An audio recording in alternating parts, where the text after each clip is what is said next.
உண்டான விஷயங்களை எல்லாம் சேகரித்து கொடுப்பது, அந்த தொழிலை இவர்கள் நடத்துவதற்கு ஒரு உறுதுணையாக இருப்பது போல் பழகக்கூடிய ஒரு ஆண் உங்களுக்கு உதவி செய்வது போல் வருவது போல் வந்து காரியத்தை சாதித்து கொள்வதில் ரொம்பவும் குறியாக இருப்பார்.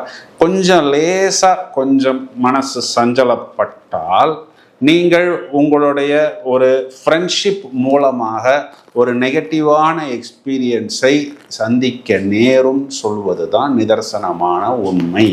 இது ஆரம்ப காலகட்டத்தில் உங்களுக்கு தெரிய வராது. ஏன்னா அந்த வரக்கூடிய ஆண் வந்து என்ன பண்ணுவார் அப்படின்னா, உங்கள்கிட்ட ஒரு ஃப்ரெண்ட்ஷிப்புக்காக தான் வரேன், ஃபேண்டசிக்காக தான் வரேன்லாம் சொல்ல மாட்டார். என்னமோ ரொம்பவும் ஒரு ஒர்க்கஹாலிக் மாதிரியும், ஒரு ஒர்க் அடிக்ட் மாதிரியும், ஒரு ப்ராஃபிட் ஓரியன்ட் பர்சன் மாதிரியும், ஒரு ரிசல்ட் ஓரியன்ட் பர்சன் மாதிரியும் தான் ஆரம்பத்தில் அவர் தன்னை காண்பித்து கொள்வார். அப்புறமேட்டுத்தான் தெரிய வரும், ஓ அப்போ நீ